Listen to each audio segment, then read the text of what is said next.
নিজেদের প্রতি অপরত প্রেম, আন্ডারস্ট্যান্ডিং আর শ্রদ্ধা যেন প্রত্যেকটি সম্পর্ককে এক খুব সুন্দরভাবে পরিণতি দেয়।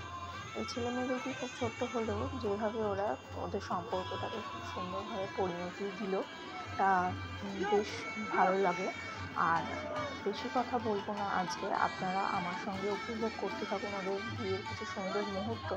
আর সেই সঙ্গে ওদের দেখতে থাকুন বিয়ের আদর, মানে সকালবেলাকার